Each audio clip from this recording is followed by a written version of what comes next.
Lisa Bluder sat down and did an exclusive interview with Sarah Spain to talk about the Caitlin Clark phenomena, the Caitlin Clark mania, and where do we go from here? Guys, for this one here, Lisa Bluder just sat down for a tell-all podcast interview, and it's revealing things about Caitlin Clark that no one knew before. The former Iowa coach opened up about the real reasons behind her retirement, what Caitlin was truly like off the court, and the one thing about coaching her that drove Lisa absolutely crazy. This conversation is full of shocking revelations. Did you believe Lisa Bluder retired simply because Caitlin graduated? Think again. In her recent interview with Sarah Spain, Lisa didn't hold anything back. For years, fans assumed she stepped away after Caitlin's graduation. A perfect ending after 2 national championship appearances and an incredible run of success. But as it turns out, there's a lot more to Lisa Bluder's story than anyone realized.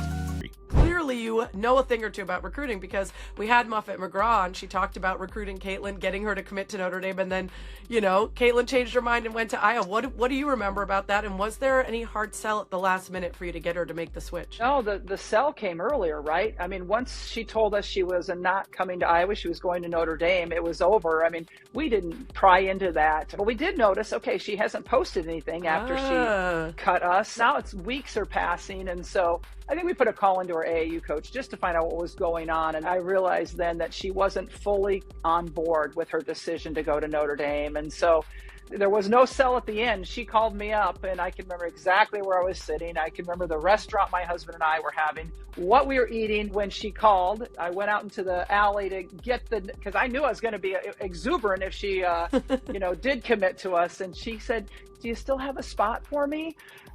Yes, yeah. I do. It didn't take long. So there was no sell at the end. The sell happened really in the years leading up to that decision. Lisa Bluder didn't hold back in her interview. She admitted she no longer liked the direction college basketball was heading. From the rise of nil collectives to the new pay-for-play model, she said the entire structure of college athletics had changed into something she barely recognized.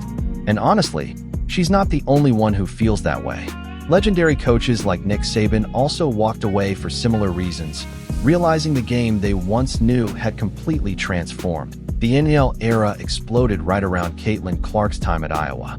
Football stars like Shedeur Sanders and Travis Hunter were landing multi-million-dollar deals, while Arch Manning became the highest-paid college quarterback before ever taking a snap. Caitlin herself earned massive NIL endorsements, and even Angel Reese, despite her critics, cashed in big. College sports changed overnight. Lisa made it clear that she supports athletes profiting from their name, image, and likeness, something she believes should have happened long ago. But what she couldn't stand was the rise of collectives, organized groups essentially paying players salaries to choose certain schools. That, she said, crossed a line. Bluder explained how college athletics has drifted away from its core values: education, teamwork, and personal growth. Instead, it's become about money, fame, and individual gain. For her, that shift destroyed what made coaching meaningful. So rather than stay in a system she no longer believed in, Lisa Bluder decided to step away for good. I think the best part about coaching Caitlin was just seeing her behind the scenes. Just being a part of her life off the basketball court too. I mean, the basketball court provided all the wow moments, right? I mean, I got wow moments in practice, seeing some of the things that she did, the passes she made, and the scoring, and just the lack of fear that she had. But to me, the highlights is probably the fun times, being in COVID and going down to San Antonio and being locked in the La Quinta Hotel with your team. Excuse me, I'm sure it wasn't Inns and Suites. We had a slow. Here's where the conversation takes a fascinating turn. Lisa opened up about Caitlin, and the emotion in her voice said it all. Her pride in Caitlin's success was undeniable, but what stood out were the personal stories she shared. For the first time, Lisa revealed glimpses of the off-camera Caitlin, the genuine, unfiltered version of the superstar that fans never get to see.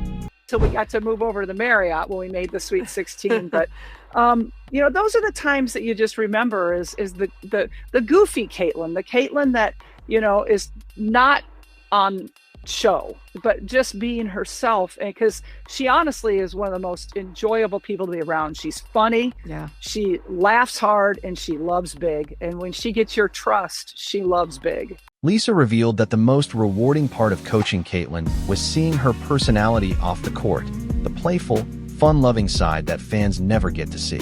She shared memories of being confined to hotels during tournaments in San Antonio, where their team motto, "Live, Love, Laugh, Lita," helped build strong bonds that last a lifetime. According to Lisa, Caitlin is an absolute joy to be around, full of laughter, warmth, and love for those she trusts. This side of her is rarely visible to the public, who mostly see her intense, focused, and competitive persona. Then Lisa shared something that might surprise many. Coaching Caitlin also had its challenges. Caitlin could be stubborn, and Lisa admitted she had her own stubborn streak. Naturally, clashes happened, but Caitlin's willingness to learn and improve made it possible for her to handle criticism and grow. The biggest hurdle was teaching Caitlin to play as part of a team. In high school, she could dominate games entirely on her own. College basketball, however, demanded collaboration. No matter how talented you are, winning alone isn't an option. Caitlin had to learn to trust her teammates and elevate their play. Lisa recounted a moment when Caitlin complained that her teammates weren't shooting as much as she was. Lisa's response was simple: "You're not bringing them to the gym with you." In other words, you can't expect everyone to match your intensity. Caitlin had to adapt, and she did. By the time she finished at Iowa, Caitlin had become an excellent teammate, and Lisa believes that carried into the WNBA. On the Fever, Caitlin's chemistry and genuine camaraderie with teammates is clear. Sarah Spain even drew a comparison to Michael Jordan, referencing his Dream Team practices where he dominated to make a point. Bold, but Lisa's perspective shows that Caitlin learned not just to excel individually, but to lift those around her as well. Caitlin had a moment at Iowa that showcased her killer instinct. Her team was down during practice, and in just a minute, she scored an unbelievable number of points. That kind of competitiveness is rare. The real challenge for elite players like Caitlin and Jordan is learning to direct that drive in a way that lifts teammates instead of causing frustration. It's not easy, especially for young athletes accustomed to carrying games on their own. But Caitlin mastered it, and that's a big reason she continues to grow. The conversation then turned to the controversy surrounding Caitlin's rookie year in the WNBA, specifically the rivalry with Angel Reese that the media exaggerated. Lisa was clearly disappointed. She explained that there was so much more to celebrate in the league, yet the media chose to manufacture drama between two young players just starting their careers. Lisa called it out bluntly, noting how unfair the pressure was on both Caitlin and Angel. They didn't need to be constantly compared or set against one another. According to Lisa, the league deserves recognition for the incredible basketball on display, not for stories created purely to generate clicks. With decades of experience, she understands how damaging this kind of coverage can be for young players trying to find their footing. The Caitlin versus Angel narrative, she said, likely caused more harm than good for both athletes, overshadowing their actual accomplishments. Over the course of my career now, obviously I've been away for 2 years and she has now since retired. But I think one thing that was probably super impactful on myself and all of my teammates is we always had a breast cancer game or a cancer game, and she would always bring in cancer survivors that got to kind of tell their story, but also the impact our team had on people and how much joy we could bring to them, because those people were huge Iowa women's basketball fans, and them getting to spend a day with us meant the world to them. So I think it put great perspective, not only on basketball, but what we get to do for other people. Let's revisit what Lisa said about Caitlin's shift from high school to college. It's a key insight into her growth as a player. In high school, Caitlin was the superstar who could carry games on her own. College demanded a completely different mindset. She had to become a leader who could lift her teammates and make everyone around her better.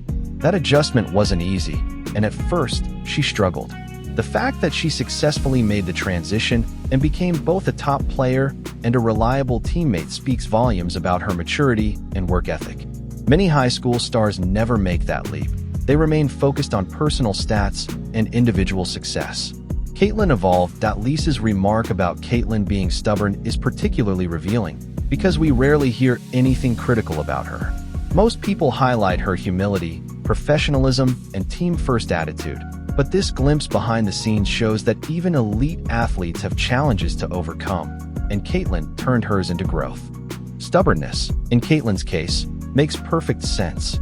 Greatness requires a strong belief in yourself, even when others doubt you. The fact that Lisa admitted to being stubborn herself adds an interesting dynamic. Two strong-willed personalities working together can either clash or create something extraordinary. Clearly, they achieved the latter, as Iowa enjoyed unprecedented success during Caitlin's tenure. Of course, there were moments behind closed doors when they butted heads. The behind-the-scenes stories are fascinating, especially considering the unusual circumstances at the time. Weeks locked in hotels during tournaments, creating team slogans to keep morale high. Those challenges forged bonds within the Iowa squad that a regular season could never have produced. Caitlin was at the heart of it, learning how to be part of something bigger than herself. Lisa also highlighted the crossover game at Kinnick Stadium, a landmark moment for women's basketball.